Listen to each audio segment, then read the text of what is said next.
Before we proceed, I would request Sri Manoj Mehta to present a bouquet to Sri Abhishek Joshi, who is a member secretary of the Action Committee Against Corruption in India. So I would request Sri Manoj Mehta to present a bouquet to Abhishek Joshi.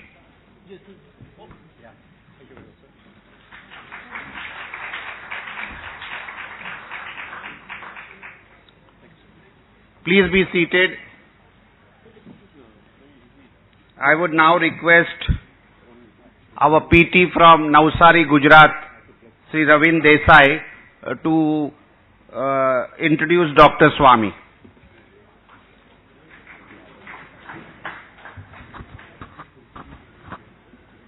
Respected Dr. Swami, Professor Vaidyanathan, Jagdish Shetty ji, Dr. Chaturvedi ji, M.R. Venkatesh ji. It is indeed a sacred moment for me to introduce Dr. Swami. Dr. Swami was born on 15 September 1939. I will brief you about him, which makes him unique from other politicians and academicians. After getting masters from Indian Statistical Institute in Kolkata, he went to Harvard University to pursue his PhD in economics. He is one of those few individuals who earned their PhD in 1.5 years, which is still a sort of record.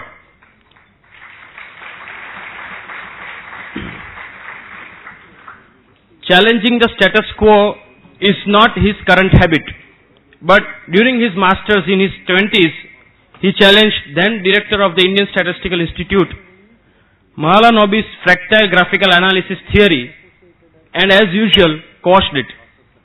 Dr. Swami's paper was published in the Econometrica journal and noticed by Harvard, and Harvard then called Dr. Swami on full Rockefeller scholarship. At Harvard, Dr. Swami wrote research papers and worked with 2 Nobel laureates, Dr. Simon Kuznets and Paul Samuelson, the father of modern economics. After meeting Jayaprakash Narayan at Harvard, Dr. Swami decided to respond to the higher call and joined Indian politics.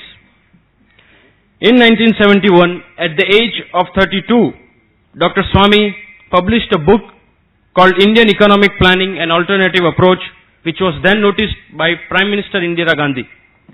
In 1976, during emergency, he was one of the most wanted, which is now even evident in the WikiLeaks cable. And he went to USA to make people aware about the emergency and death of democracy in India. When in 1976 he re-entered Parliament in a dramatic manner after an exile and again escaped, Dr. Swami became a national hero.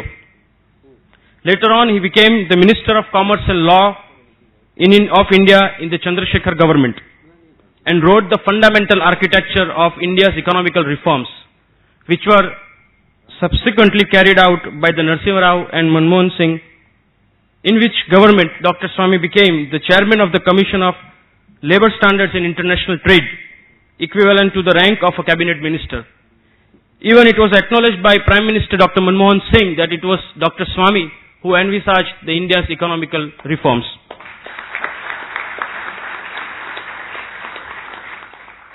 Dr. Swami knows Mandarin Chinese language very well and is considered an expert in the Chinese economics, and he has authored various books on this. He was the pioneer who initiated the opening of the Kailash Mansarovar Yatra by Chinese government in 1980s.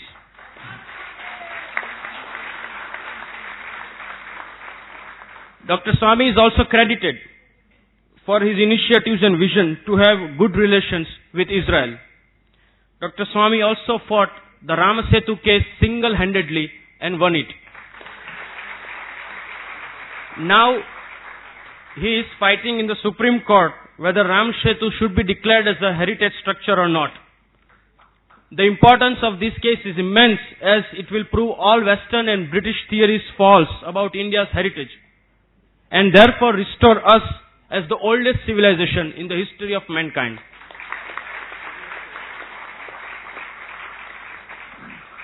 Dr. Swami has unearthed the 2G spectrum scam, which has shaken the UPA-2's foundations. The figure of 1.76 lakh crore which Sir has discovered has in a way awakened the whole nation about corruption. As M.R. Venkatesh rightly said, using existing laws, Dr. Swami proved that corruption can be diminished. I think more status of 2G we would like to know from him only. Last but not the least, many may not know, but Dr. Swami is one of those few leaders who were a great friend of both Shri Morarji Bhai Desai and Shri Rajiv Gandhi. And now, to address the first of its kind Global Patriotic People Conference, I request the man who is there fighting for all of our future, with love, affection and respect, whom we know as one-man army, Dr. Subramaniam Swami. Hiren Seth from Valsad will present a bouquet to Dr. Swami. Hiren Seth.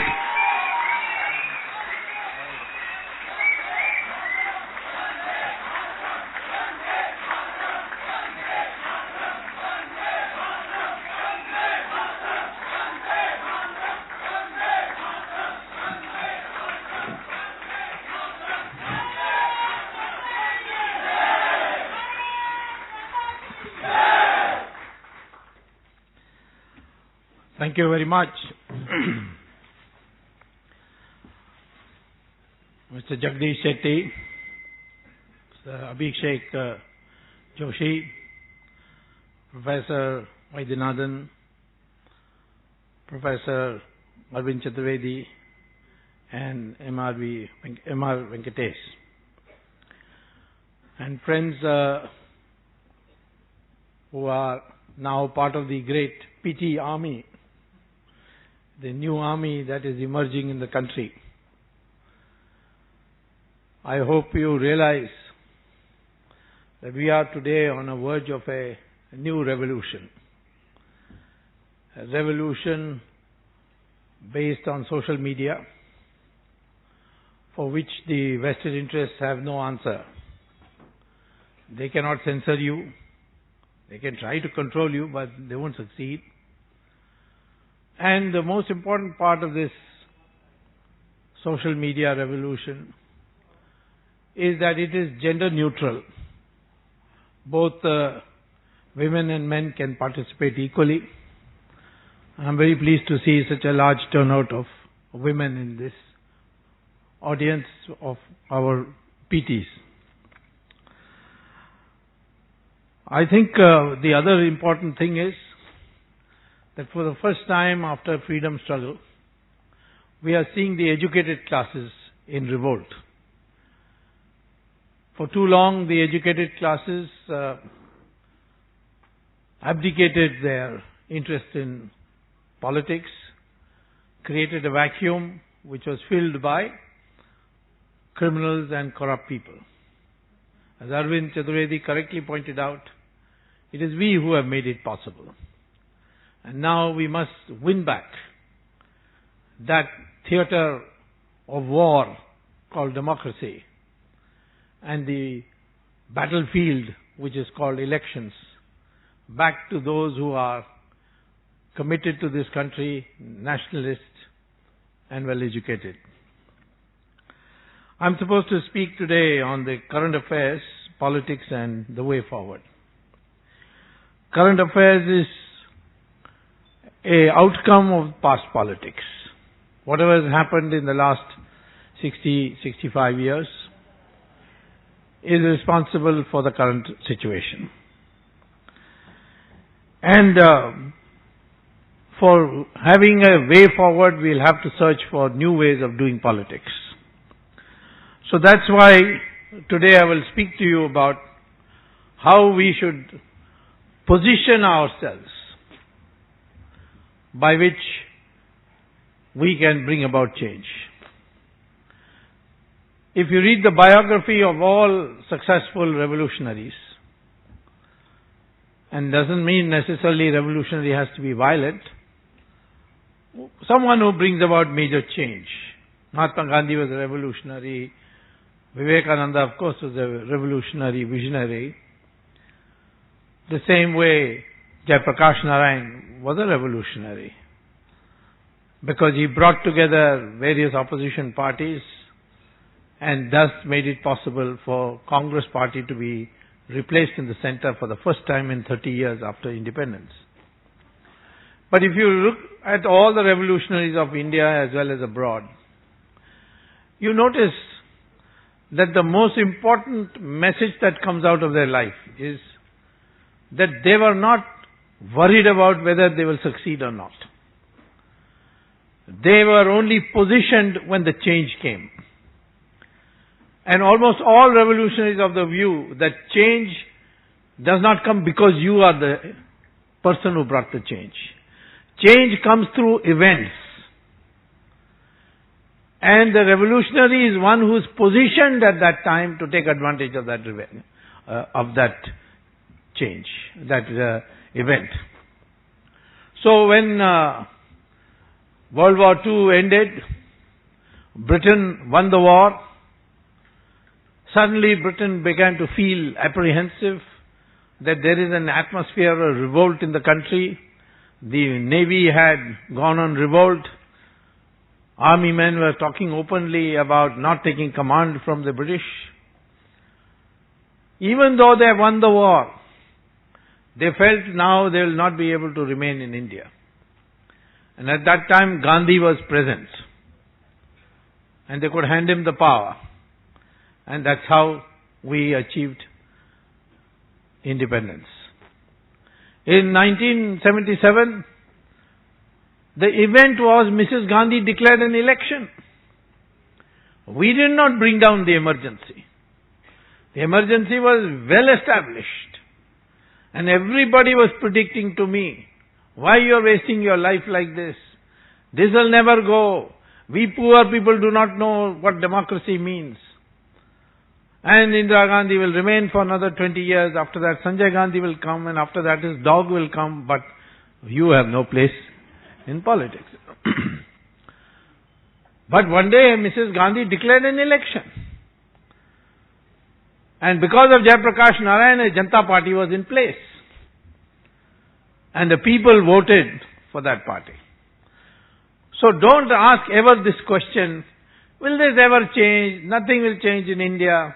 I find young people asking me this question all over the country. As Professor Vaidyanathan correctly said, change is in the air. Some event will happen. I don't know what that event is.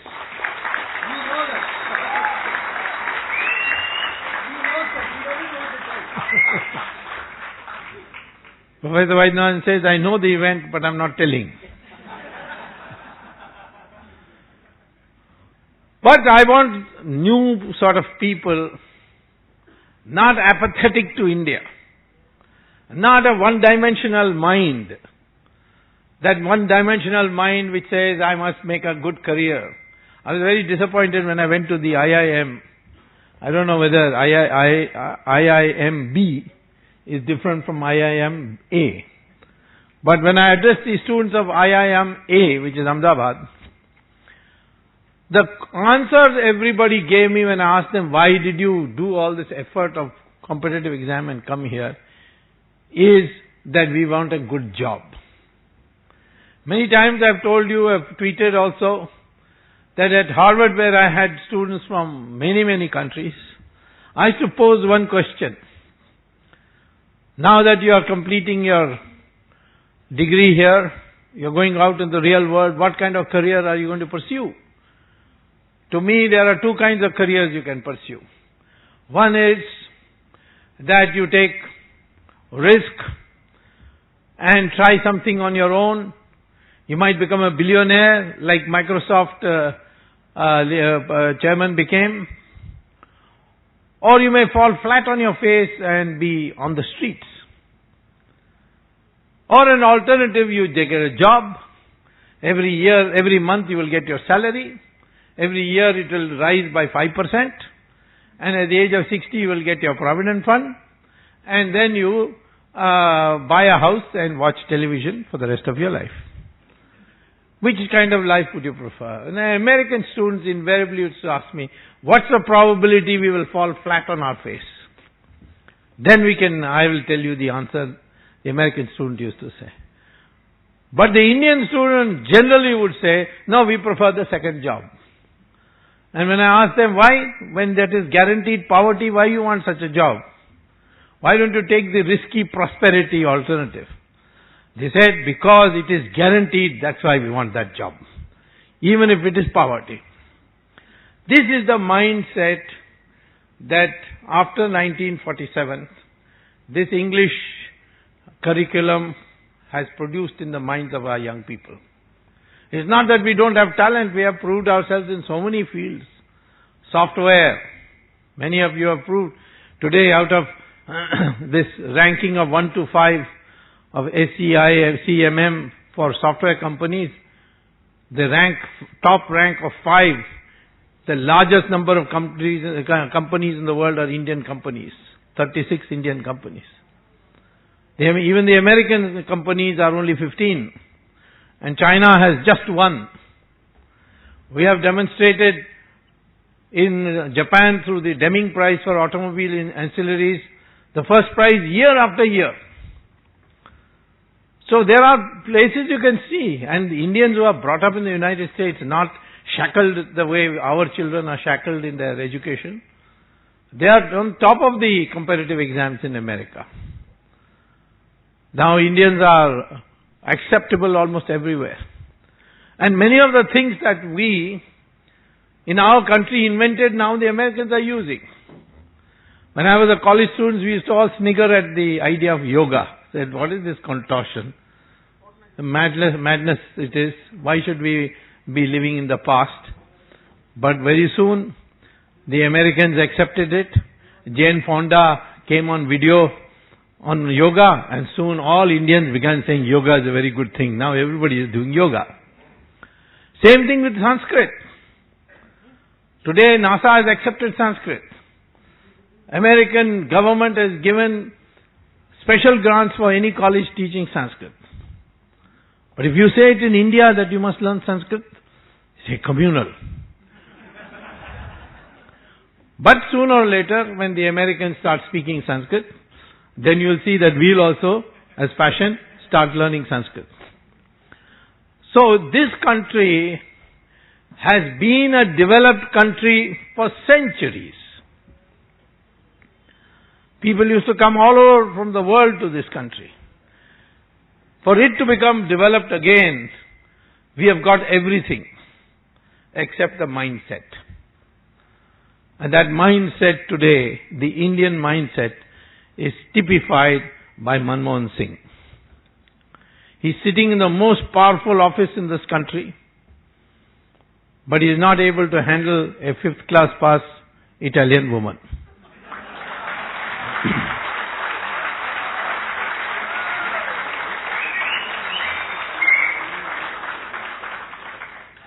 He has the entire file about her with him, which the intelligence RAW has given to him. But he is frightened of her. Why? And that's why I keep repeating to you that neither numbers nor strength by itself is enough. You must have a mindset in tune with that. You may have 1,000 goats in one place, and one tiger will come. The numbers are with the goats, but they will be the one who will be running. And the single tiger will chase them for his lunch. You can go to a circus and see 5 well-fed lions inside a cage. A thin, wiry ringmaster will come inside the cage, lock the door, and order them all to climb up on the bench. All of them will climb up on the bench. Then he'll say, open your mouth. They'll open their mouth. He'll put his head inside it. Why don't these lions attack him? Why don't they bite his head off when he puts his head inside? Because the lion from its cub stage has been prepared mentally to obey this ringmaster. Same thing, in Hindi or Sanskrit we call lion a Singh. And now Manmohan Singh is a circus Singh. Brought up this way. I've known him for years. His mindset is like that, to obey.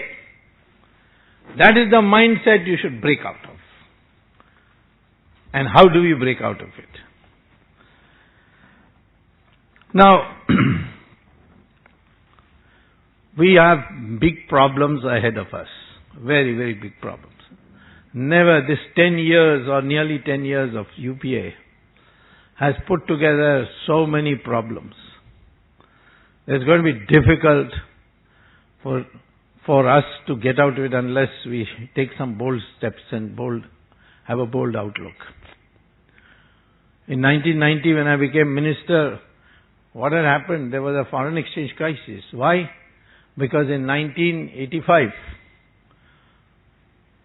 Rajiv Gandhi decided to liberalize imports. And after almost, 1950 to 1985, that's 35 years, industrialists, private companies could not import could not import machinery without a license. And so suddenly they got an opening.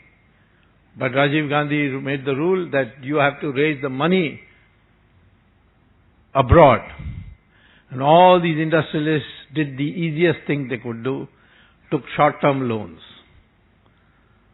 These short-term loans were due for repayment within 5 years. It's easy to get short-term loans. And so a large amount of machinery was imported into India. As a consequence, our industrial growth rate went up. It went up to 11-12% during Rajiv Gandhi's period. But by 1989, Rajiv Gandhi was out. 1989, VP Singh came to power. And then what did he do? VP Singh started distributing, writing off. And meantime, these international events took place. Gulf War, prices of oil shot up.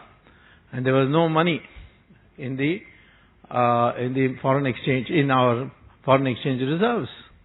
And then these payments became due. We were short of $2 billion. And we had to declare bankruptcy. Default of payments would have been a big disaster. At that time, Chandrasekhar told me, "Kuch karo, nahi to hum sab marenge." I don't know what to do. I mean, where do you get $2 billion? I could go to the World Bank or to the IMF, but then they would put such stringent conditions that the communists and the left wing all would make such galata, they won't be able to get it through Parliament. But fortunately at that time, luck was there. That's why I say, if you strive, suddenly some event will take place.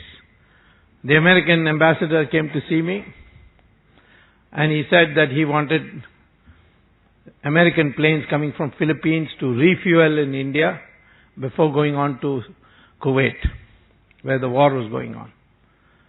And I made a deal with them that we will change our policy never to allow foreign planes to land in India, foreign military planes to land in India. In times of war was the policy followed from Jawaharlal Nehru's time. We changed that, allowed American planes to land, but the deal was that they will get us $2 billion from the IMF without condition, which the Americans have the power to get done. So that changed it. And then what was considered impossible happened. All these great economists who are run away from this country, these left-wing economists like Amartya Sen used to say, this is a Hindu rate of growth, 3.5% per year. India can never grow faster than that. It was actually a Soviet model rate of growth. But because that was failing, therefore they passed it off as Hindu rate of growth. But just by deregulation, we were able to reach 8% during the Narasimha Rao's period. Could anyone have predicted that we'll grow at 8%? No.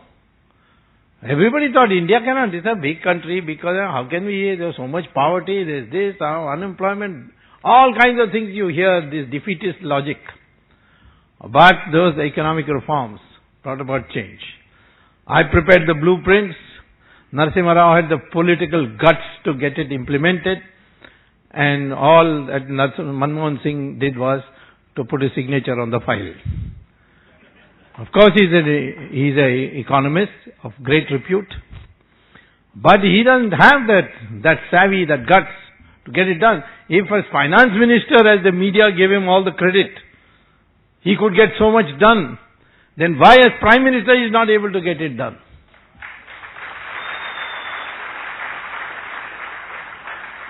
If anybody is to get the largest share of the credit, it should be Narasimha Rao. And see how he was humiliated.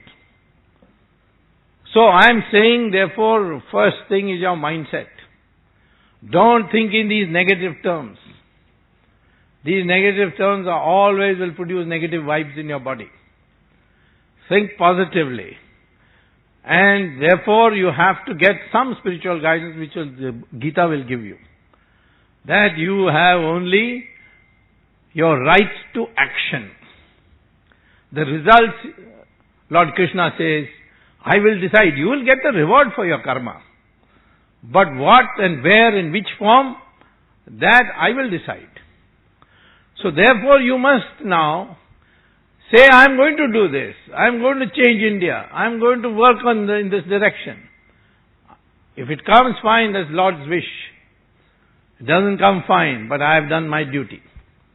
That mindset you have to develop. Then only you will become a new Indian. Because today the Indian is, kuch nahi hone wala, nothing will happen. What didn't they tell me when I went to the court? What did you, no minister ever gone to jail. They are not going to give you permission. Congress party will fight this. But I went to court and said that the Manmohan Singh is not giving me permission to prosecute Raja.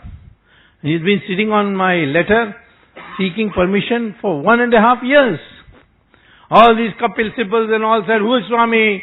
Every citizen, any citizen can write a letter and the Prime Minister take notice. Well, the Supreme Court thought otherwise and said to Mr. Manmohan Singh, file an affidavit why you didn't reply to Dr. Swami's letter and tell us why you are not giving sanction. Never in the history of India or the history of any world, the Prime Minister has been directly sent a notice by the Supreme Court. Nobody would have thought this happened, but it happened. Had I not tried, you would have never known it can happen. So without trying to give up is losing the war, losing the battle before even starting the battle. Lose a battle after fighting it, no harm. But to lose a battle before even fighting it, that is what is wrong. So what is the problems that we face today? We have an economy that is heading for a crash. Let there be no doubt about it. And that crash is particularly sharp in two areas which can engulf the whole economy. One is we have a fiscal deficit, in our budget, central government budget, which is now reached, center and states combined, to more than 12%. That is called the Latin American rate. Because the Latin Americans frequently have financial crises because of this factor. Our budget is not balanced and the deficit is now reached this stage. The deficit is covered by making the Indian government-owned banks to part with loans. And they have to give it because it's an Indian-owned bank, which means that private sector will not get enough money. That much money that you take away cannot go for private investment. So that money is taken and it is not invested by the government of India. It is used for revenue expenditure, which means it is not going to produce growth. But the problem is that today if you get 1 rupee more of loan from the bank by the government, then you have to pay back 97 paisa as previous return of the previous loan and with interest. It's called amortization. So only 3 paisa is the gap. In another 2 years, it will become more than 1 rupee. You borrow 1 rupee, you have to pay back more 1 rupee. That's called a debt trap. How are you going to get out of it? By pruning the government expenditure. Easier said than done. What will you prune? Politically, tell me, can I prune subsidies? No. Can I prune defense expenditure? No. Can I prune police expenditure? No. Can I prune interest payments on past loans? No. Can I prune government salaries and pension payments, provident fund payments? No. If you add up all the things that you cannot prune, it works out to be 99% of the budget expenditure. So you can't prune. So where is it going to come from? So you mean you'll raise taxes like every day they're raising on petrol prices and all that? This is madness. Because these things have wide-ranging effects. So where is the resource going to come from? Well, I can tell you where the resource is going to come from. In fact, when I suggest that abolish income tax, everybody says we are having a resource problem. This man is saying abolish income tax. Why should I not abolish income tax? Who pays income tax? Because of people like M.R. Venkatesh? Rich people don't pay income tax. The chartered accountants find out about it, and they'll show a loss when they're making a profit.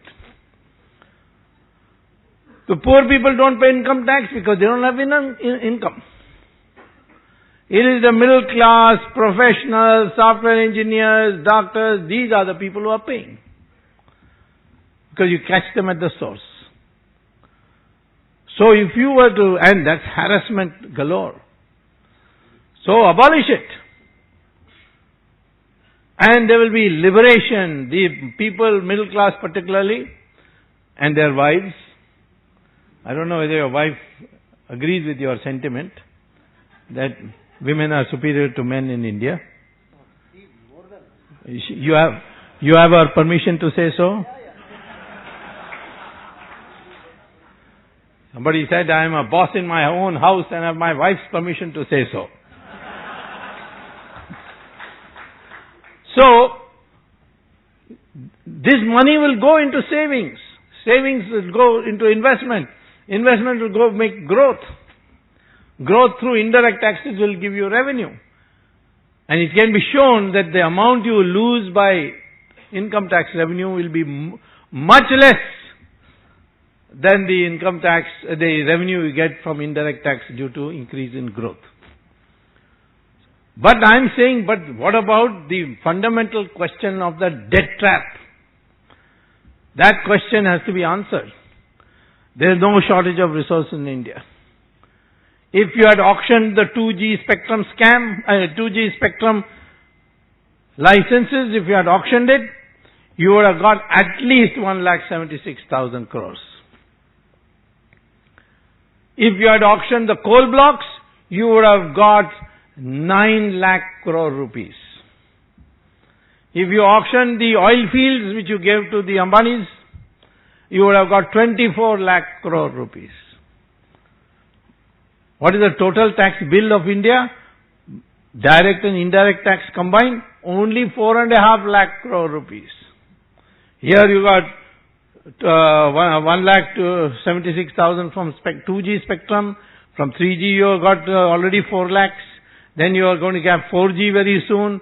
And that's because your documents, 10,000 documents can be sent on 4G.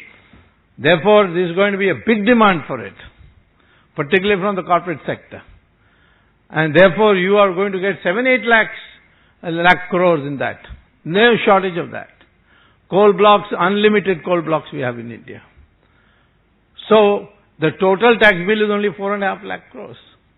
Then if the next government picks the brain of Professor Vaidyanathan and gets all the money abroad, which is kept by what a simple solution he has suggested. I have already tested this from one of the most well-known jurists of India, Fali Nariman, who told me many years ago that this is the way to do it. Only difference between what he said and what Professor Vaidyanathan said is, Vaidyanathan said, pass it through Parliament. I say, wait till Parliament goes on recession and bring out an ordinance. Then the ordinance becomes law till the Parliament meets again. That means 6 months away. So you can get an immediate law.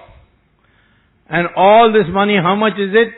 70 lakh crore rupees are abroad, which are illegal money. Where is the shortage of resources? There is no shortage of resources. We have potential now to spurt in our economy. What about agriculture? This is a drag, people are committing suicide. But do you know that we are even today the cheapest producers of agricultural products? Go to any WTO publication, it will come out.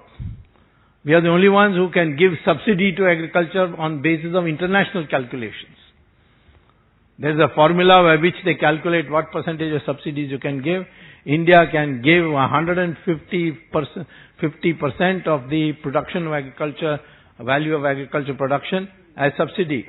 Because our international prices are so much below. Potential is enormous. Yield per acre is so low. What is the difficulty in raising the yield per acre? The Indian Council of Agricultural Research is producing 11 times as much yield per acre as the common plot in the country through experimental plots by giving correct water, electricity, etc. So if the Indian Council of Agricultural Research plots can produce so much, why can't we produce the whole? The sand dunes of Egypt produce 3 times as much cotton per acre as India does. The fertile lands of India does. I give an example very often. We have 150 million cows which produce 200 liters per year on the average. One Israeli cow on the average produces 11,000 liters per year. Imagine if 150 million cows started producing 11,000 liters per year, how much milk we will have. Where will you put that milk? Export it. Because the price of milk is 9 times more in Europe than in India. So you export it. Well, you can't export it because the WTO, the subsidies which the Europeans give make it impossible for you to compete. So to remove that subsidies, you'll have to argue in the WTO because WTO says you cannot put these subsidies. So you have to argue, you have to make deals, you have to get it done. But there's no focus. So India can become a global global agricultural power. All you have to do is empower the farmers, give them, every district should have a small airfield, put cold storages everywhere, enable them to use the internet to find out where the market is. It's not only wheat, rice, vegetables, fruits, but even flowers, milk of course. All these can be produced in abundance in India and exported. It requires a focus. That focus has never been there. Because the Nehru craze for industrialization, there was nothing wrong with industrialization, but this total focus only on that and extracting resources from agriculture to finance industrialization is the biggest blunder ever committed. So it's not a problem there at all. Similarly, on this today, the most alarming statistics that has come out is called the current account deficit. 6.5% of GDP. All through the last 20 years, it was never more than 1.5%. It was a deficit, but 1.5%. Today, 6.5%. Very soon, if tomorrow all this money that comes in foreign investment dries up or slows down, we are going to have a foreign exchange crisis. A major foreign exchange crisis. Let me tell you one thing. Financial system is the most important part of your economic system. And no country has been able to make sustained progress unless the financial system is good. We need people like Professor Vaidyanathan, who understands, and M.R. Venkatesh, who understand the financial system, very well. That, for example, I'll give you. All through the 60s and 70s, people said, Latin America is the new developed world. Argentina, Brazil, Chile, they will all become fully developed countries. They all had in the mid-70s a financial crisis and they have never recovered. Even today there are daily financial crises in these countries. Everybody has forgotten these countries. Then there was this East Asian tigers. Japan, Taiwan, Singapore, Hong Kong, Indonesia, Malaysia. They said these are the new tigers. World Bank even wrote a book, East Asia Miracle, in 1995. In 1997, these countries had a financial crisis. Japan collapsed. And even today, Japan has not got up. There's no Japan. Where is the Japan growth story today? Of course, the World Bank had to write another volume immediately. East Asia Miracle Reconsidered. Volume 2. The economist who was my classmate who got the Nobel Prize was a man called Stiglitz. He wrote the first volume, he had to write the second volume also. But I could never meet him again, otherwise I would have asked him what happened. Now, there are examples all over the world. What happened to the American? The American system would not have collapsed but for these derivatives. Where they made it possible, see, the collapse of the American system, please understand how fragile our financial system is. The banks used to give loans for buying or building houses to residents, US citizens. Now one day these wise guys from Harvard Business School devised a financial derivative with which they went to the bank and said, listen, you have given so much money to build a house. And so this much money of yours is frozen. You will get it back in installments, that is true. So we propose that with a 10% discount, we will give you this money which you have given to that householder and that person to buy or build a house. And we will collect the installments from him. So the bank was very pleased. Suddenly they got their money back, minus 10%. And these people then went with that to collect their installments. And they got 10% value for it. So they also made money. It's like this Lehman Brothers, Fannie Mae, all these are the companies who are doing it. So the bank now with this money said, well, why not give another loan? So they gave another loan to another person to build another house. Immediately they came back, 10% discount. We give you the money and take it. Like that, the thing started snowballing and there was a household boom. But the number of people who are in a high income bracket who could pay back the installments started reducing because you are covering them. So finally the banks decided they'd become greedy. So they decided to give to people whose income was not very high. That was called subprime loan. That's why it was called subprime loan. And they gave it. But then a small recession took place for some reason. And suddenly these people said, we can't pay the installments. We want to take the house back. And suddenly, banks are being, these Lehman Brothers and all suddenly are loaded with houses which they can't sell. The property market dropped naturally. And that's how the crash took place. And that's how it happened. This should not have affected India. Because our banks were under strict control of the Reserve Bank on exposure to the private, to the real estate market. But our problem was this participatory note, which for the first time I see M.R. Venkatesh didn't mention. The Chidambaram Sonia Gandhi instrument for looting India. I've said it so many times in so many PT conferences, you know what participatory notes are. These participatory notes have brought billions of dollars into India. In September 2008, $61 billion left our country because participatory notes brought money and the condition was they can take it out anytime they want. So it was a short run. It was called hot money or portfolio investment. So that went out. As a consequence, the stock market collapsed. And that's how we got our economic crisis. Otherwise, had the participatory note not been there, there would have been no economic crisis. So today we have this problem. We have a current account. Now where are you going to make up? Well, you have to find new ways of exporting.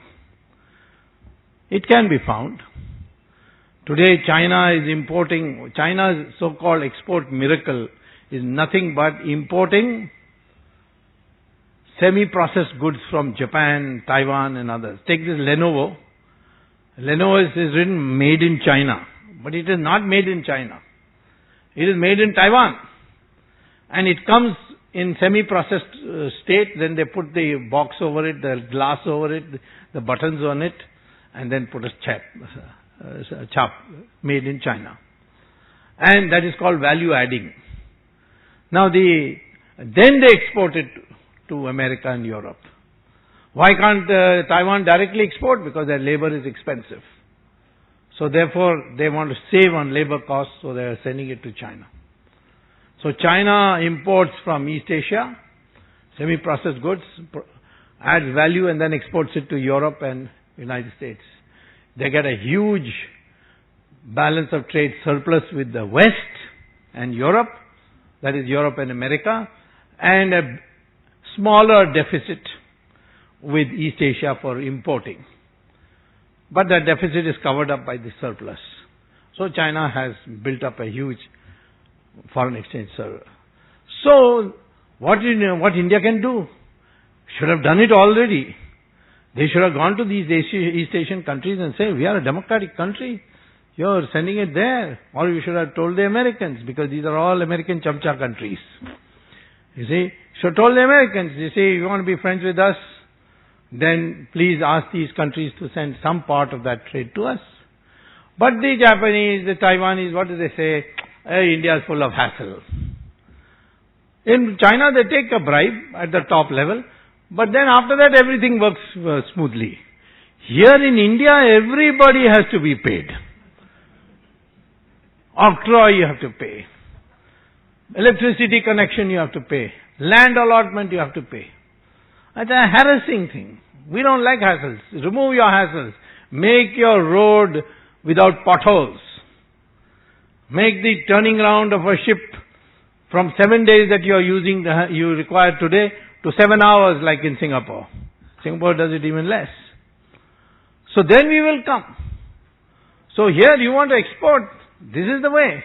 What is there in building roads? There's nothing. It's all corruption that is responsible. So therefore, if you get your act together on this, you can export in a big way, and you will ruin the Chinese economy on top of that. Because China has no domestic production worth the name.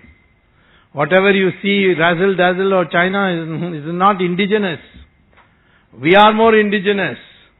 Our manufacturing sector is much more Indian than the manufacturing sector of China being Chinese. But we don't realize our potential.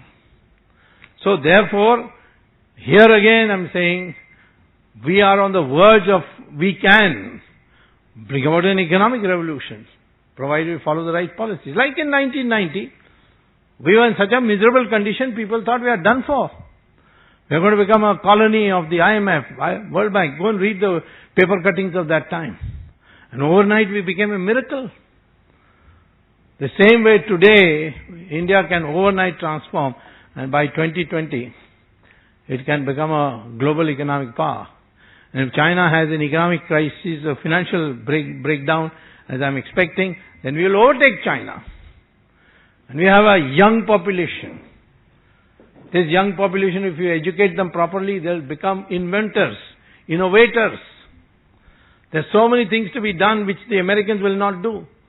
Because they have got surplus of oil, they will not work on hydrogen fuel cells. But we have to depend on the Arab world for oil, 85%. So, if we decide to have automobiles go by hydrogen fuel cells batteries, then we will not need oil. Or at least the dependence will go down very substantially. It will affect, if all in the world people start taking to hydrogen fuel cells, it's the cleanest. It won't give you pollution like alcohol. I mean, by crude oil produced petrol. It's a very clean fuel. If you do it, Americans will not do it because this research, because they got plenty of oil. And now they have discovered a new source called shale oil. There's no shortage of oil in China. So the oil companies are very powerful in America. They say, no. All our investments will go down the drain. You can't switch to hydrogen fuel cells. But we can. If we do, and then others do, then the Arabs will have to go back to their tents and their camels. They will no more be able to finance the terrorists. So all this requires policy. The policy is known. It requires a new set of people who are willing to do it. Or a crisis which forces us to do it. India has always responded very well to crisis, so I'm looking forward to another crisis very soon. I have spoken to you many times about corruption. This can be rooted out. It's not a problem. But I think we need a cultural change.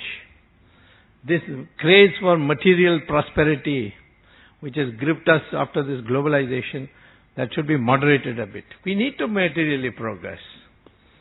But we must also have values. Our values are different. In America, a leader has to be the most well-dressed person. Suit, boot, tie, shining shoes. But in our country, Mahatma Gandhi just had a langoti and everybody followed him. Because we don't look upon people high up in society as people who must be necessarily well-dressed. Our sadhus have got only Bhagwa. Sri Ravi Shankar, Ramdev, Swami Dayananda Saraswati. See all these sadhus, very simply dressed. But see their Pope, how well-dressed he is. Never in anything but satin. So we have always felt that material progress must be balanced with spiritual advancement. So sacrifice, simplicity, these are values. We are losing that. The moment you start losing it, then you become greedy. When you think money can decide everything, then society will become corrupt. We are corrupt, getting more and more corrupt today because money is everything. You can buy anything. Even that fellow who raped this young girl, he offered some money, he said, paisa le jao. What cheek? So, and then even social values will come down. Today, people who are raping and killing, they all think that ultimately it can be decided by money. Going to court, we can buy this man, we can buy that man. It's only a short-term thing. Dawood Ibrahim thinks so. No one has done anything to him. So consequently, I'm saying that this craze for money, this value system has to change. You can't decide a person's social status on money. You can certainly say nothing wrong with earning money. And if you want to acquire social status, then donate what you don't, beyond what you have earned. I mean, beyond what you need, you give to society. Philanthropy. Even the American society have better philanthropy than us. So, consequently, we today have to examine this from this angle. Now, we have, therefore, to go for a new mindset. I have many, many questions. If I cover all these, we'll be in trouble. Then I'll have to sit till tomorrow morning. Maybe we'll have another conference. And then the topic will be...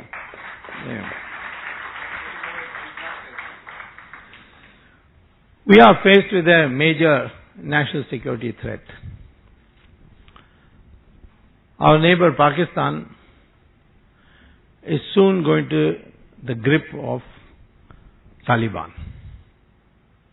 I've been warning this for the last 3 years consistently. See, Pakistan is essentially controlled by the army. The army has divided Pakistan into 7 parts. They're called, and each is headed by a general called a corps commander. If these 7 people meet, that's the end. How did Musharraf come to power when Nawaz Sharif was Prime Minister? These 7 corps commanders met, and then one brigadier went with a lock and key, and he put a lock on the Supreme Court, put a lock on the Parliament of Pakistan, and a lock on Nawaz Sharif's house also. Told him, stay inside. And called Musharraf and gave him the oath of office. He became martial law administrator. The impact of Taliban on the army started growing from the captain level several years ago. Now the captain has become lieutenant colonel to colonel, colonel to brigadier, and now a few have come to be major general. In another year or 2, they will be generals. There will be corps commanders. They will take over. Then we will have a war. Because Taliban has made it very clear. India is an incomplete chapter of Islamic history. When I speak about this, people think I'm anti-Muslim. I'm not anti-Muslim. Why should I be anti-Muslim? Those Muslims in India who identify with India, they are as much my brothers and sisters. Their DNA is the same. I'm ready to test it.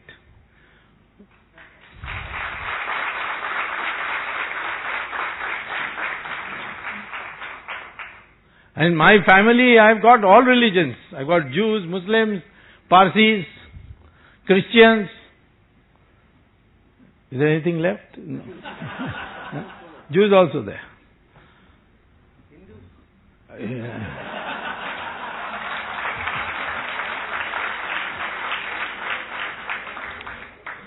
Well, you have a daughter and I have a son, then we can think of something.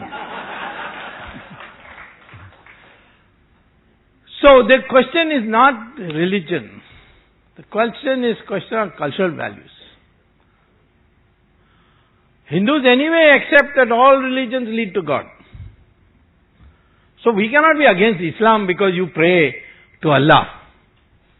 We cannot be against Christians because you pray to Christ and the Lord.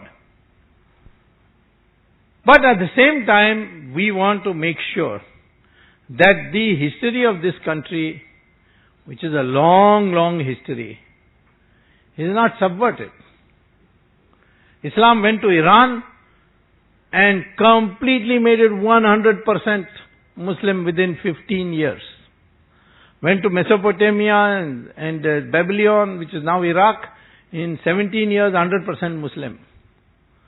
Then went to Egypt and made Egypt in 21 years 100% Muslim. Christians went to Europe, in 50 years they made it 100% Christian.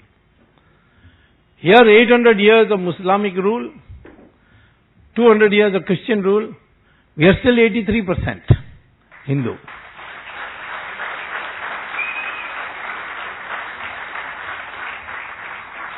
When Hindus were 100% of India, we received the Jews and the Parsis. We built their temples for them. When the Muslims came in Kerala, they were got them married, and we called them Mapillai, which is in English called Mopla. But we have found that when the Muslim population in any area becomes 100% or 75%, overwhelming majority, their approach to minorities is different than from Hindus towards minorities. In Saudi Arabia, I cannot build a temple. We got how many? 2 million Indians, Hindus there, or Hindus and Muslims, but they will not allow you to build a temple. They will not allow you to celebrate Diwali. They will not allow you to do Satyanarayan Puja inside your house. They will not even allow you to carry Ramchandraji's photograph in your pocket. That's their law. I don't grudge it. If Saudi Arabia is another country, if they want this law, they can have. But in India, we also find in Kashmir. What is the fault of the Kashmiri Pandits? Why have they been driven out? Because I can read out. I've got the statements of 1990 made by Hizbul Mujahideen and Jamaat-e Islami. All these statements where they have said, we want Kashmir to go according to Islamic laws and the Shariat. And if any minority wants to live here, they must abide by Islamic laws. That is their mindset. That's very clear. It is this Hindu whose mind is very confused. You see, I am all for secularism if I could understand what that means. Maybe you can ask Professor Vaidyanathan to explain. But the fact is, if it means treating all religions as equal, that is fundamental part of Hinduism. So I have in my party Muslims who have known me for years and years. They have never left me. They understand me. But this is what I am propagating is so dangerous for the mullahs and the extremists that they want to make out that I am anti-Muslim. And this so-called liberal left wing, they are also afraid this fellow will confuse the Muslim and he'll make them all one. In fact, Iqbal used to call India, Sare Jahan se Achha Hindustan Hamara. So, this Hindu-Muslim unity based on a mutual trust and mutual understanding is something they are afraid of. In Saudi Arabia, the ambassador recently met me. They invited me to come to Saudi Arabia. I don't know whether I should go. Maybe I can recommend Professor Vaidyanathan to go to Saudi Arabia. Then they need to learn some laws of finance, so maybe for you to go. But I asked him, what is your approach to masjids? Because I just recently saw a photograph of several masjids being broken in the Makkah area. Earlier on also they broke masjid to build the palace of the Sheikh, which was Bilal Masjid, where Muhammad used to read namaz. So, at that time some archaeologists said at least please leave this masjid alone, because Saudi Arabia regularly demolishes masjid and builds roads. So I asked him, is this? He said yes, because masjid is a place where you read namaz. Even when the Bilal Masjid was demolished and these archaeological people objected, our king said that this is what is called in Hindi as Murti Puja. So what if Muhammad read namaz there? It doesn't make it a sacred place. Masjid is a place to read namaz. You can read namaz anywhere. I would urge the Muslim population of India, please use that principle. And that principle must be applied to Ayodhya.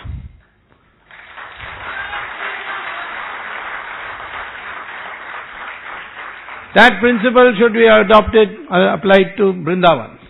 Should be applied to Kashi Vishwanath. Can anyone deny that there were temples there before and they were demolished? We'll build another masjid nearby. Beautiful. Across Saryu river in Ayodhya, in another part of Banaras, in another area of Vrindavan. We build a masjid for you. But since it is not a religious place for you, yes, you may be feeling hurt that it was a mob came and broke the masjid. Some people took their law into their own hands. But if a government decides, and this is what the judgment on Ayodhya by the constitutional bench of the Supreme Court said, that only thing we are objecting to is the unauthorized demolition of Babri Masjid. But in the British time and in Arab countries, in Pakistan, masjids are regularly demolished to build roads. This one of the charges against Musharraf is that he demolished 6 masjids to build roads. So if the Muslim community itself decides to say, yes, you're right, build us another one in a nearby place, and we will clear it out only for these 3. We are not asking for all the 3,000 over the country. And then what an atmosphere that would be built. But people don't want Hindus and Muslims to come together. And therefore, at some stage we have to make it clear that yes, if we come to power on the basis of the Hindu assertion of its identity, then we will certainly sit with the Muslim community, Muslim leaders, and tell them that we have to do this. Do it with you, if possible.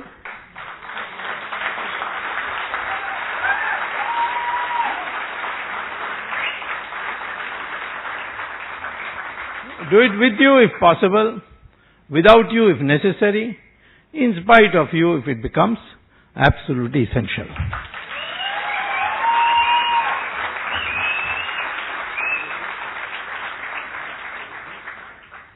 So this is the new society, united Hindu, Muslim, Christian, Parsi, Sikh. We say we don't want to interfere in any religious practice of yours, but there are some fundamentals which must be common. If Muslims can accept uniform civil code in Australia, if Muslims can accept uniform civil code in America, if Muslims can accept uniform civil code in most of Europe, then I don't see why Muslims cannot accept uniform civil code in our country, which is part of the Constitution. The problem is that no one has spoken to the Muslim community frankly. They are all the time playing on them, and afterwards don't do anything. Mulayam Singh is called Mullah Mulayam, but has he done anything for the Muslims there? Go and ask the Muslims. Has Congress done anything? They are now going to bring a bill, prevention of communal violence in India. Prevention of. If you read the bill, it's shocking. I hope they bring it, because then I'll get another chance to go to the court.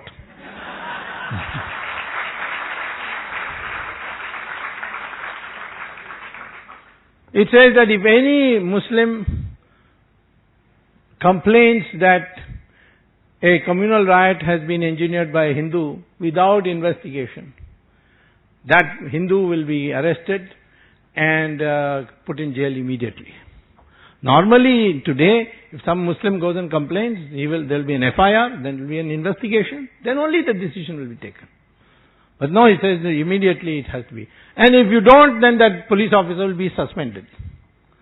This is all brainchild of Sonia Gandhi. It's the only bill that Sonia Gandhi has directly introduced in Parliament through the NAC. I don't know what legality there is on that, because only the Law Ministry can introduce a bill. But today we have a NAC introduced bill, which they want to bring this week. We like to see. I hope she brings it. Because they do these foolishness, they will only create more Hindu consciousness in the country. Sonia Gandhi is up to no good, I can tell you.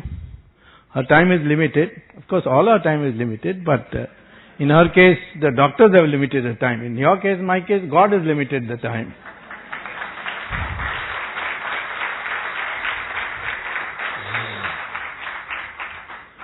I looked at him and said it because I know he has some sympathy for her. Because he says that I'm the only one concerned about her health. In the whole country? Yeah, in the whole country. And you were saying it as a criticism that I'm the only one, or you want more people to also be concerned about her health? Anyway, the issue is that these people are not coming back to power. And if we play our cards correctly, the NDA will be definitely in power with an overwhelming majority.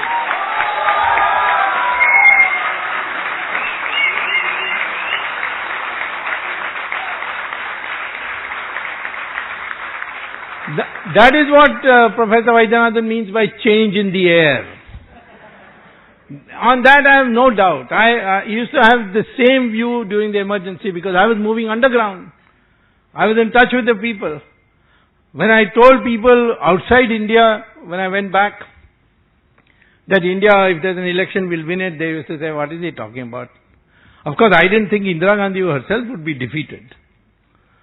So, therefore, we need therefore to know exactly what to do.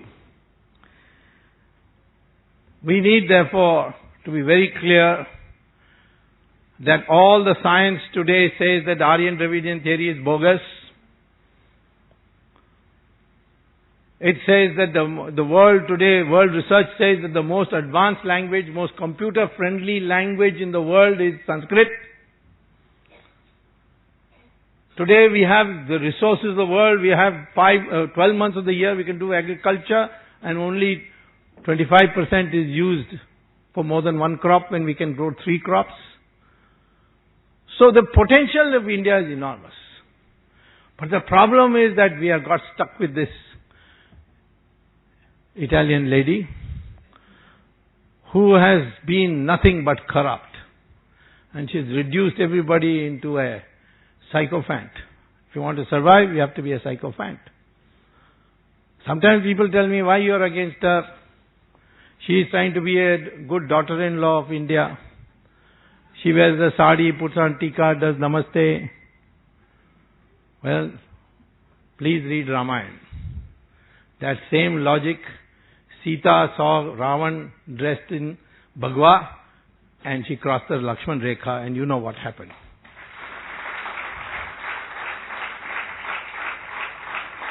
You can't be fooled by foreigners wearing your dress or doing this drama. So, of course, there is no possibility of now they're ever coming to power. That son of hers is a big Buddhu, so he has no chance.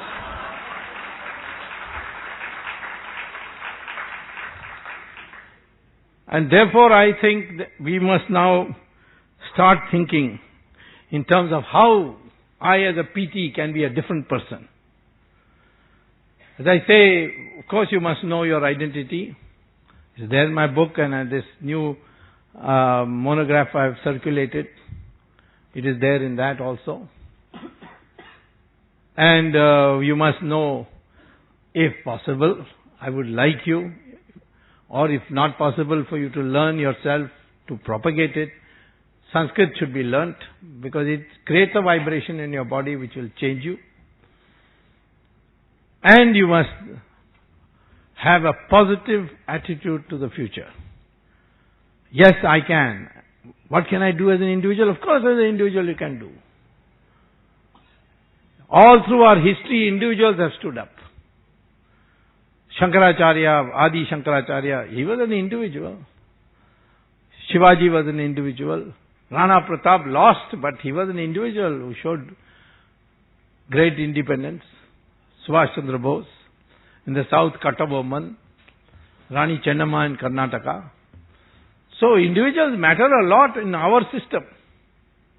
In our theology, Hindu individual is very important. So think of yourself as an instrument of God, as an individual who's having a positive view. Not that things will happen. One event in the press, you get depressed. Of course, your enemies will try to bundle and say all kinds of things, but develop a thick skin. You need a thick skin. You need a skin of a rhinoceros to survive in this world. Don't bother about criticism. If you think you're doing right, that's all that matters, not what others think. So that kind of attitude you will have to develop. Now, I have only one thing to say. A major election is coming. You become now soldiers in that war, which is called election. In your area, find out where your booth is. Create a committee of 5 people. Get hold of the voter list of that booth. That means only 1,000 votes.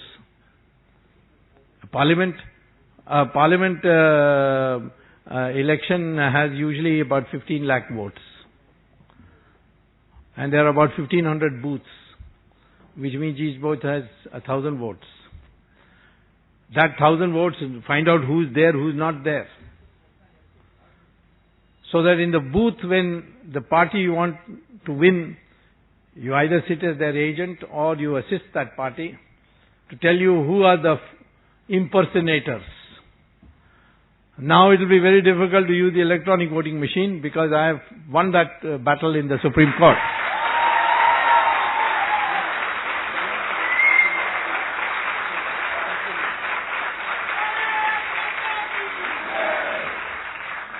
There, the court has now said, has accepted my plea that if the Election Commission wants to use the electronic voting machine, it must have a screen where the name must come, the serial number must come, and the symbol must come.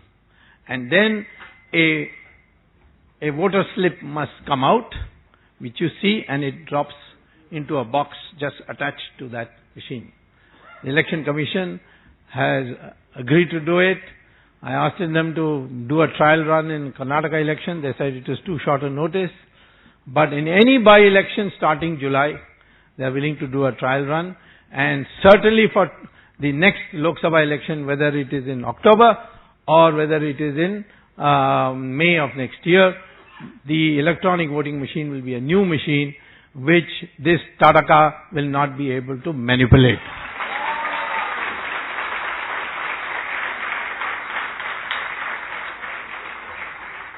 I also recommend, see, in Hinduism there is no law. There is no law which says you can't do this, you can't do that.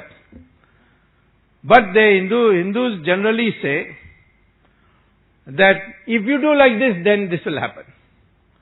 If you want your mind to be free of vibrations, disturbances, you want your mind to be steady, then it says be a vegetarian. But it doesn't say being non-vegetarian is bad. If you are non-vegetarian, then you will have tamas nature. But if you want a nature where you can meditate, then you have to be a vegetarian. The choice is yours. But I would certainly strongly recommend to all of you, don't touch alcohol. Like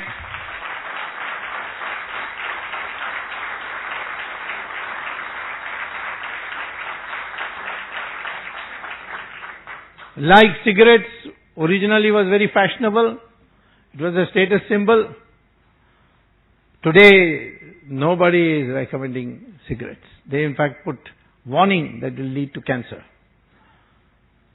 Alcohol does two things. One, there is no such thing as moderate alcohol. The day you have a crisis, you will go over the line. But it affects your liver. So get these good habits. I'm not asking you to get up at 4 a.m. like I do.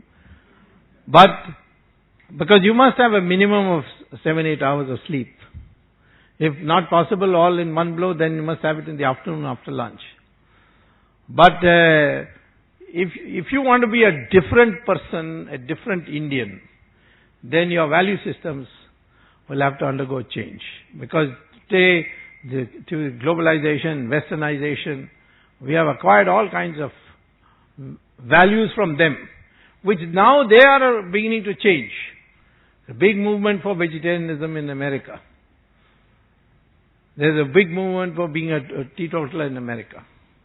There's even people taking to our meditation and all that.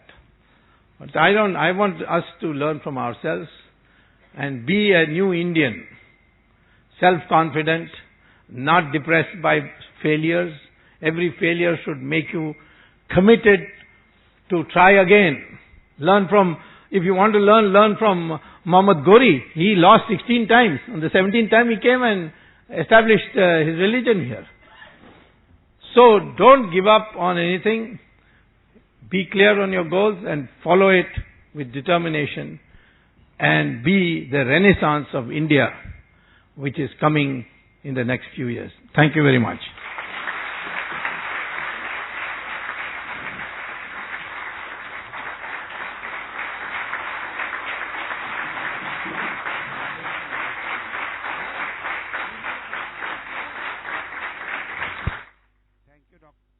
Thank you, Dr. Swami. We'll be now taking questions, and before that, Mr. Rajendran, on behalf of the Tevar Samaj of Bombay, is going to offer a shawl to Dr. Swami. Please be seated. We will end the program around 6 o'clock.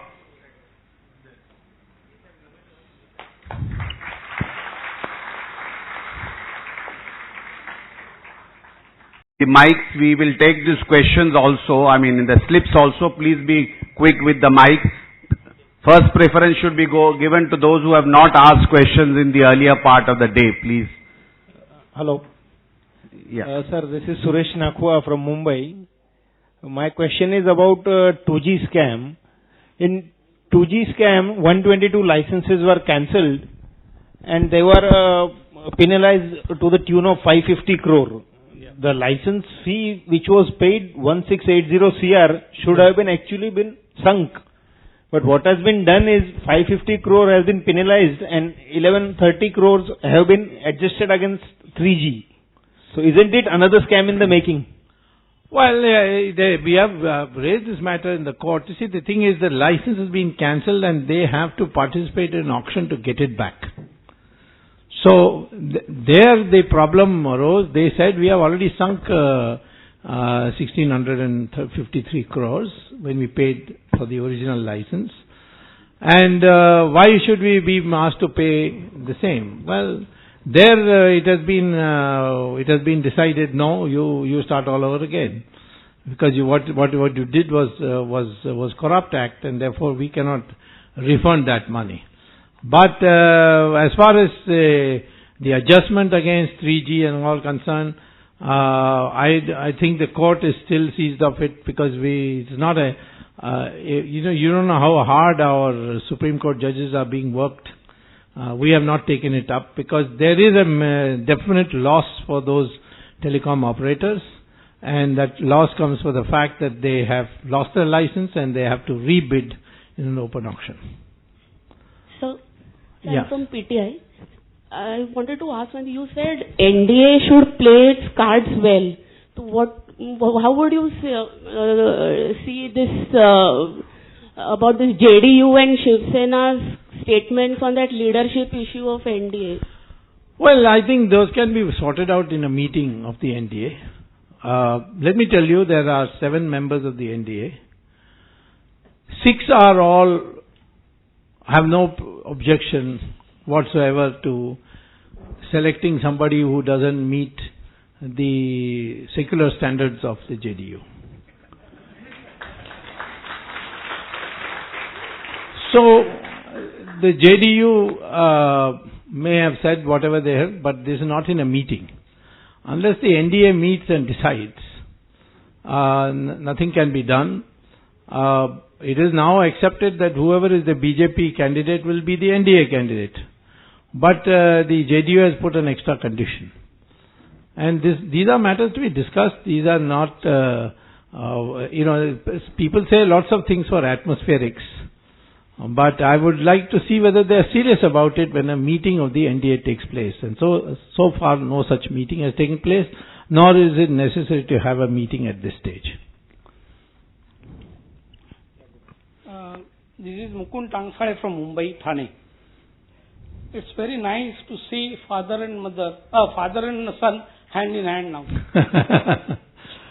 Especially in 2014 election. Maybe before. Maybe before, fine. And they have taken steps of exposing. This line of appeal is great for voters, especially literate. But now, can the Congress strategy of help, hard help, in every form to the voters right from the grassroots level, can counter your hard help because it has more positive effect than soft appeal line? See, I've heard this kind of thing before. When start with 1977, we were told that we are all coming out of jail, we have no money, and Indira Gandhi is in power, she's got All India Radio. Those days only All India Radio and Doordarshan was there. and she has got these, and therefore, she will give money, she will do this, she will do that. But the people's sentiment was hurt, and therefore, no matter what she did, she received a very severe defeat. In 2011, or rather 2011, I think, 2011, the Tamil Nadu Assembly elections took place, and everybody said that Karunanidhi is going to give 6,000 rupees per vote, plus he is going to give free TV, free laptop, free cinema cassettes, and all kinds of things. And therefore people will be swinging on that. Well, I found that the Tamil people took the 6,000 rupees, the laptop and the TV, free TV, and after that went and voted against the DMK. The DMK was defeated thoroughly. Our people are sufficiently intelligent, and I think Congress has no chance at all. And we have to just make sure that by the time they leave, the crisis in the economy, in the politics, the national security is not such that we enter into a crisis before a new NDA government comes. But I am 100% certain that we will have an NDA government in place in the next election. Now, there's a question which is repeatedly being asked: from which disease is Taraka suffering?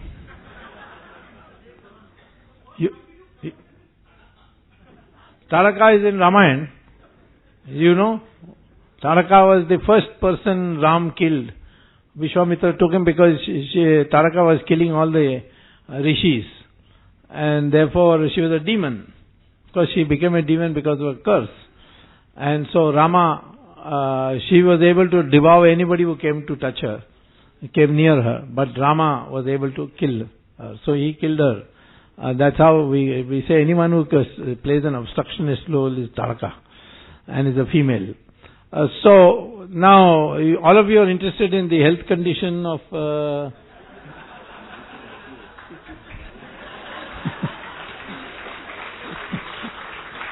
he's turning his face away.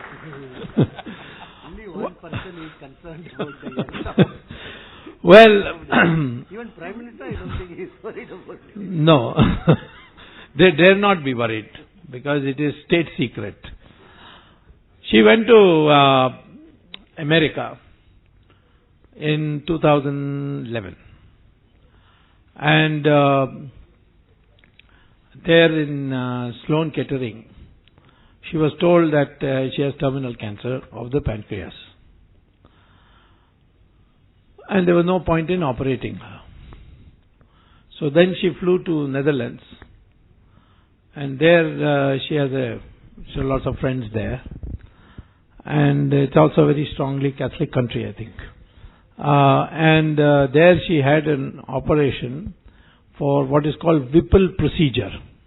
I don't know if there's any doctor here, but Whipple procedure is where you remove the alimentary canal, because pancreas, you see, is something which moves very slowly. But the food, the demands of food to neutralize it, to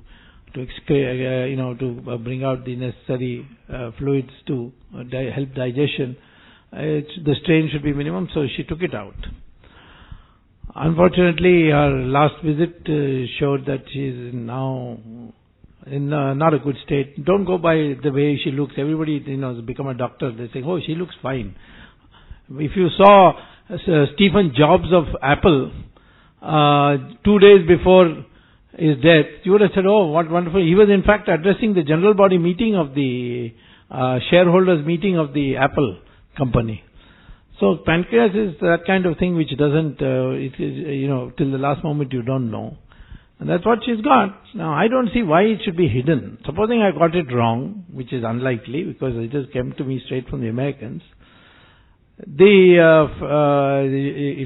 I got it wrong, she'll make it bring out a bulletin. When Manmohan Singh was operated in All India Medical Institute, they were giving every day a bulletin. How many valves, how many veins, heart veins leading to the heart were replaced by a bypass and all that. And this is his weight, this is his blood pressure, etc. It happens in America also. The president goes to hospital, there will be almost an hourly bulletin. I don't know why this secrecy is being maintained, and why she should have to go on a private plane each time. Nowadays she goes to a place called Mayo Clinic in Rochester in Minnesota, a town called Rochester. Rochester is a common name for many towns in America, but this one is in Minnesota. And there's a very famous cancer clinic there called Mayo Clinic. She went there, came back, and the report was not good. And so I would not mention her private health problems unless they started telling lies. I know many other health problems of the Nehrus, but I don't make it public because they're not telling lies. One of them has an alcoholic problem, another had a psychiatric treatment. This is the fact of life for the Nehrus. But in this particular case, they were saying he's gone to ICU, she has now got operation, now she's cured. That Janardhan Dwivedi was telling all kinds of lies. So I had to contradict that. That's why I'm telling you about it. We have to seriously start thinking about post-Taraka time. Yeah. Sir, this is Shekhar here. Shekhar Malik. Where? Put your hand up. Yeah. Okay. Yeah, sure. See, I'm an MBA finance, and being in the banking industry, kind of seeing quite a lot. What's probably Professor Vaidyanathan, Venkatesh sir, or Srita Dalal ma'am said.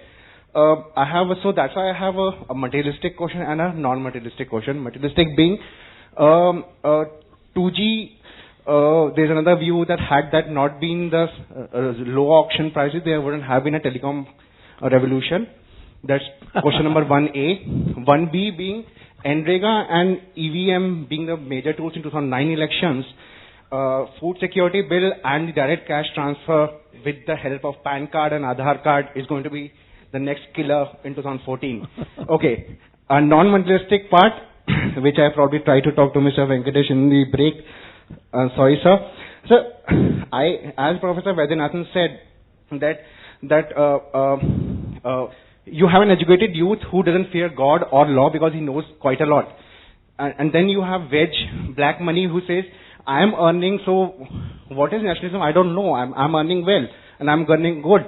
Third battle of Panipat was probably lost because somebody paid that Islam chap to know the ford in the Yamuna river.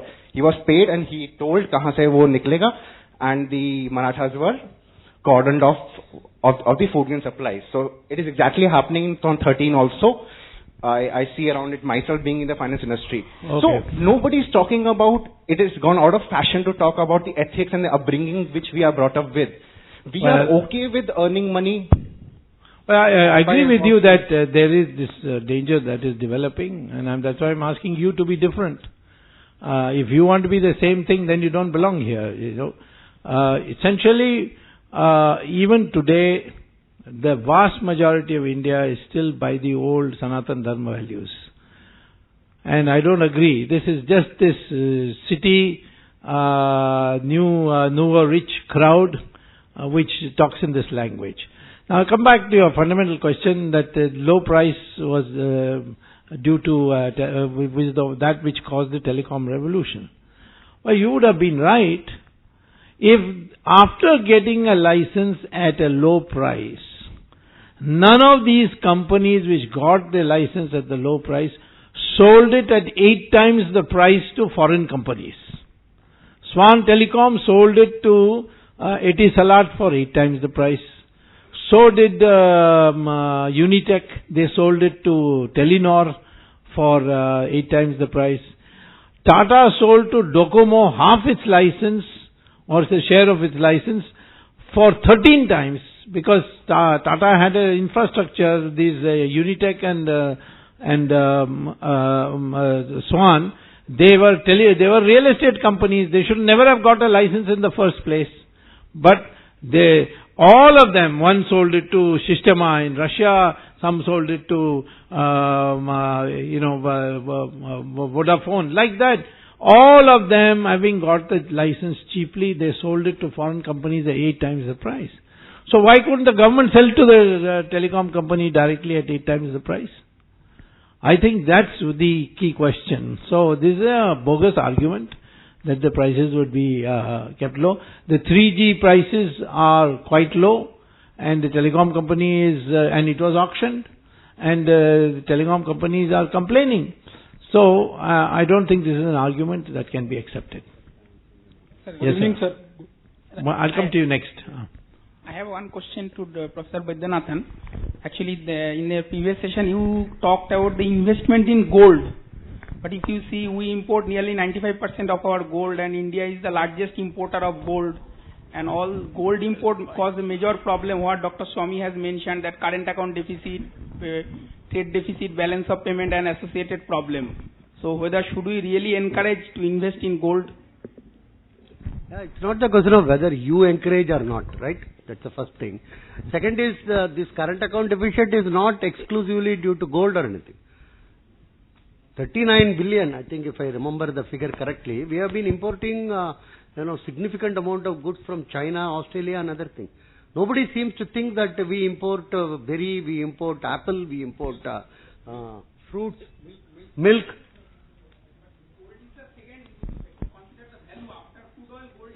No, that's the total. What I am telling is, that is not the only, what one can call the culprit or anything.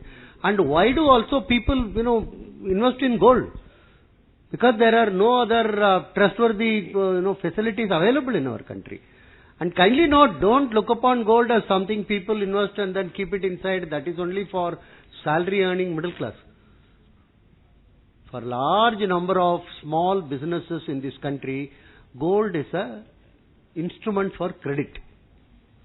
I was telling in the morning about how they are to get money from the unorganized sector, and for that gold is the major collateral. Without gold you are not going to get any credit. So it's a credit instrument also. It is not just what one can call people buy some chain or something and then keep it. So it is not something which you can take a decision or you can take in terms of the right. Yeah. We got only 5 minutes. I'll have to. There's another question. Yeah. No, this guy is. Yeah. Good evening, sir. First of all, very much thankful to you for organizing, and we are overwhelmed. I didn't. Jagdish Shetty did. Okay. And Thanks to Jagdish Shetty.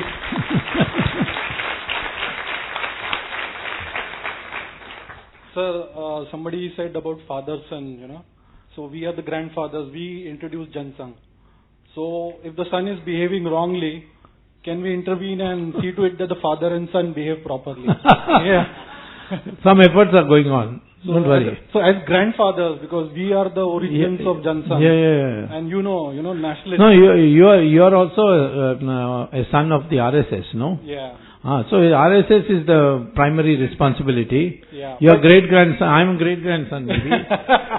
But the fact is that some efforts are going on. And yeah, but sir, the son is not behaving properly. They are forgetting Ram Mandir, Article 370, cow slaughter, everything. But father has not forgotten. Yeah, that's the reason we are saying. So not to worry. So, you cannot get another father, but you can always get another son. Yeah.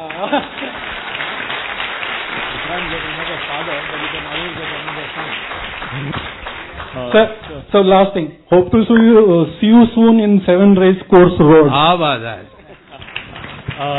Whoever is the Prime Minister, I will certainly visit him. So I'll be. Now, there are some written questions, then I'll come to you. We have very short of time. They say, is it possible to reclaim Kashmir from Pakistan? He's put Islamists, but it's not in the hands of Islamists. It's in. Well, certainly, there's no question. And I'm happy to say that we Janata Party people, we have a unit in Kashmir where the President Abdul Rahman Lone publicly gives statements which the press doesn't publish here about how the whole of Kashmir is part of India and that the terrorists should get out and go back to Pakistan, otherwise they'll be finished off. So there is a room there in Kashmir of people who are fed up with all that has happened. And we have to wait for an opportunity. The opportunities come. Who ever thought that East Germany and West Germany will become one? It suddenly happened because Gorbachev came and he ruined the Soviet Union, and Soviet Union became disintegrated into 16 countries, and it happened. World War II has changed the maps of so many countries. So, if the Taliban puts a war on us, then we will take our army up to Baluchistan and Afghanistan.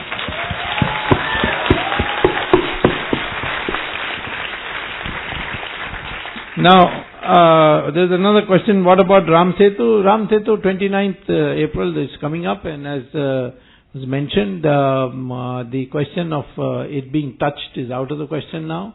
Now the only thing remains is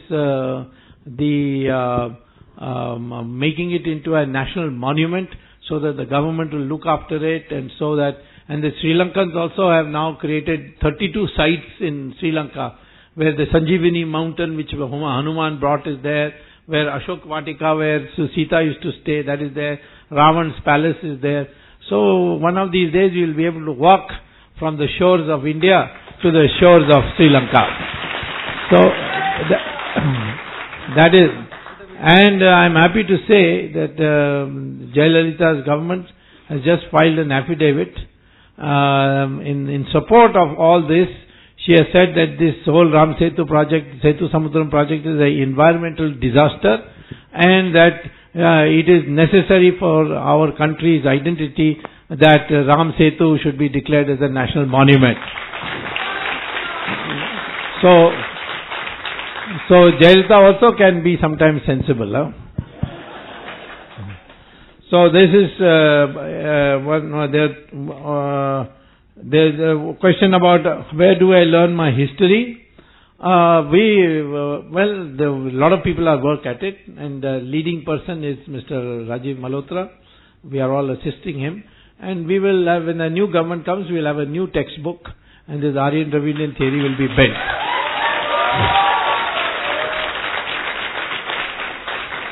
Somebody says, can I join politics? Would you recommend joining active politics full time?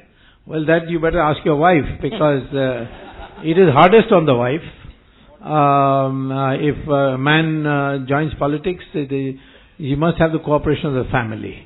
And of course, I don't want you to cooperate so much that you bring them all into politics also. This whole dynasty business is getting too much.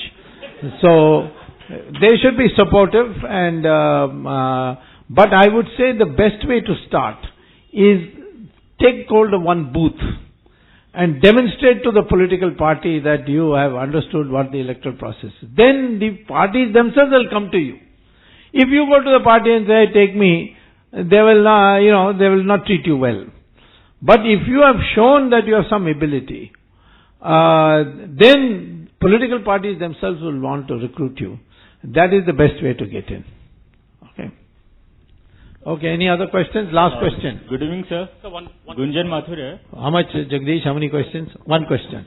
Okay. So my question to Swami sir, who has been a frequent visitor of Supreme Court. We have been hearing so many verdicts from... I'm not a visitor, I'm a litigant. Yes, I mean... You have been influenced by, I think, our new Chief Justice. My question is, we have been hearing so many verdicts on scams. Supreme Court is only punishing them, the ministers.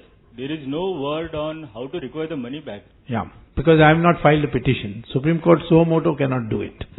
And I will file the petition later. I have to file a petition on Sonia Gandhi and Balu on Ram Setu also, because they are saying we have spent 861 crores. So why did you spend it? It's an illegal project. So I'm asking, I'll be filing a petition one of these days, saying once the case is over, that all this money should be recovered from the wealth of T.R. Balu and Sonia Gandhi.